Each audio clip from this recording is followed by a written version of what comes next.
In this video is how to take those more complicated images and bring them into Onshape as drawings. So those more complicated images are those ones which already have loads of color in them and perhaps a background. So say we take the Irish logo as an example, and say I want to bring it in to Onshape and basically have it over the wheel here, which wouldn't make any sense in any project that I can think of, but let's just do it anyway.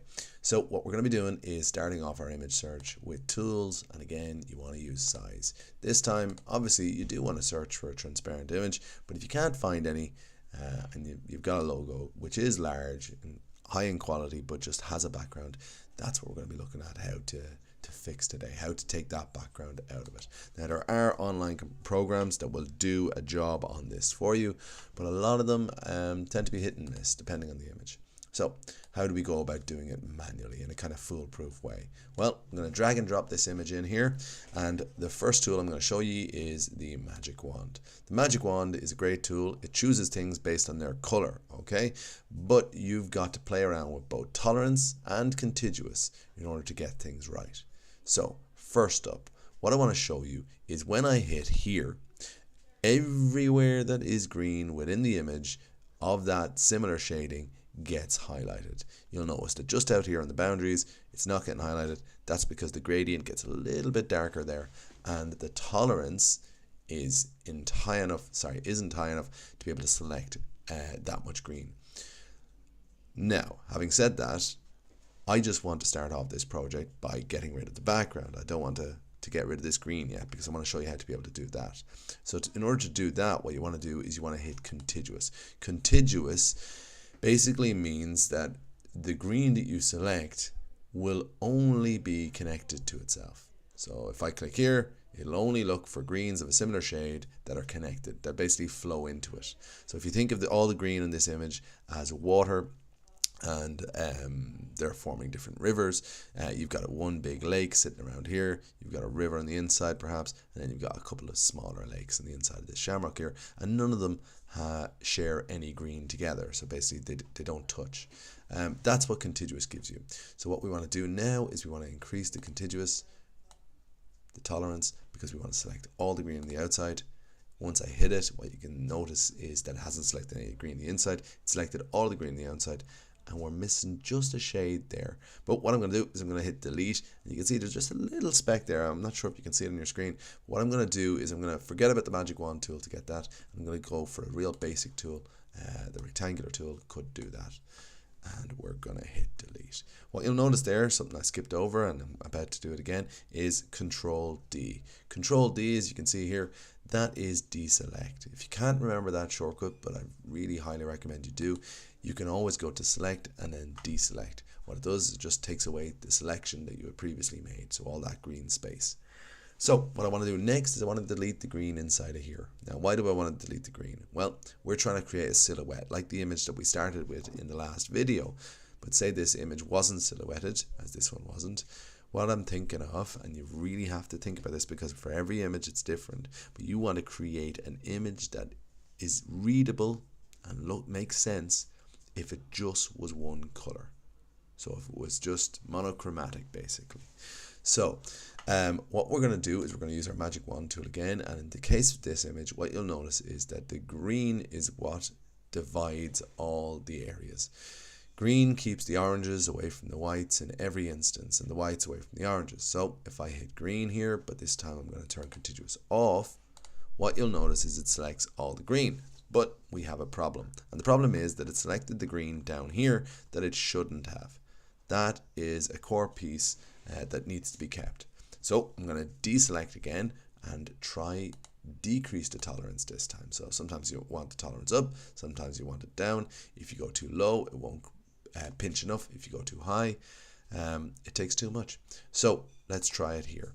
So this time I'm happy enough with my selection. It's deselected that green because it's a shade too far away from where I selected. So I'm going to hit delete, and you can see some of those green areas are still there, but for the most part I'm happy. The reason I'm happy is because the image is readable and it has dividing lines of transparency throughout it. So what I want to do next is I want to convert that into a silhouette. If you picture it at the moment, and think if I painted black all over where there's pixels there, it would be a fine silhouette. So what we want to do is go to color overlay. How I got here was I double clicked this logo. So you want to double click that logo, hit color overlay, and whatever the default color, it might be red that it's painting, you can always change that. It doesn't matter a jot for what we want to do. Whatever color you make it, so long as it's all one color, happy days. So we have made it a silhouette, but we currently have only had it as a silhouette. It's kind of like we've painted a layer above it black, but we could turn that effect off. As you can see here on the layer, it says EFF. That means there's an effect sitting on this. So if we were to go and try vectorize this, it wouldn't work. First of all, what we have to do is basically make this permanent. So make that filter permanent. So it's a bit like if you put makeup on and you wanted to you did such a good job in it that you wanted to make that makeup look permanent, you would rasterize it. Poor analogy perhaps, but anyway, we are now at the point of which we started the last video pretty much in Photopea, where we're ready to just go image and vectorize bitmap. Once you vectorize the bitmap, you want to reduce it down to 2 colors again. And then what we want to do is just press OK if you're happy. You could always play around with these different filters and stuff and see if you get a better logo. But you'll notice here, for instance, that the center of the letter A is missing. So I'm not entirely happy with the job it's done. But you know what? It does a decent job of it. So what I want to do is bring this out of here, and I'm going to try fix that letter A later on in Onshape. So I'm exporting as an SVG, reducing it down to millimeters, and let's say 10 millimeters should reduce a lot of the processing power needed later on. We're going to hit save. It's now saved as an SVG. What I want to do is go and find an SVG to DXF converter. I'm not typing anything there, sorry about that. To DXF, and just choose the first one you come across. If you already have if you already have one chosen and it's telling you that you're out of credits, you just go to another one and see if you can see if that'll work for you basically. So basically I'm converting this from an SVG into a DXF. I'm going to hit convert here on the file. You could have just dragged and dropped from your downloads. I went a bit more of a complicated route about it there. And what we're going to do is we're going to hit download. So once that's downloaded DXF, we want to import this into Onshape. So we're going to that plus button in the bottom left, then hitting import, then choosing the DXF, waiting for that to upload. Once it's uploaded, what we want to do is open a sketch on our desired surface. So wherever you want to place that sketch, that is what you need to do. You need to open a sketch on it. So what we want to do next is insert the DXF into that sketch. So I'm going to choose that image or that drawing, and now you can see it's absolutely minute. It's tiny. So it came in really quick, but what we want to do is resize it now. So up top here, what you'll notice is it's down underneath linear pattern. So you want to go to transform, and what we want to do is we want to scale that right up. So again, what you can do is you can hover your mouse over here and use the wheel of your mouse to increase by millimeters.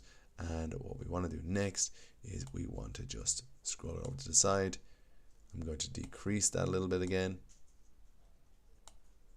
I'm just going to try center this as close as I can without wasting too much of your time. Am I happy with that? I'm relatively happy. Maybe a tiny bit higher.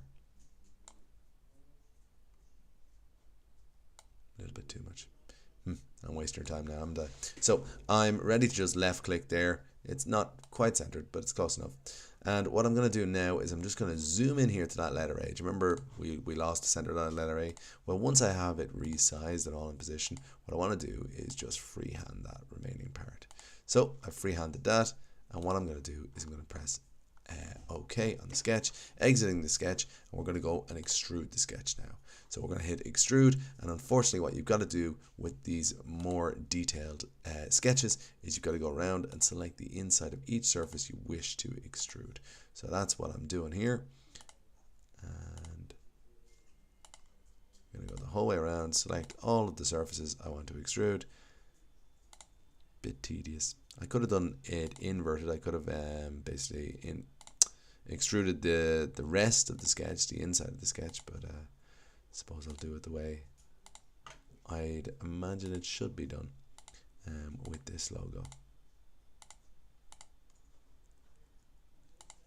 So while it hasn't rendered it just yet, I'm fairly safe in the knowledge that I've got all the pieces there. So what I'm going to do is add it on as a 1mm extrusion.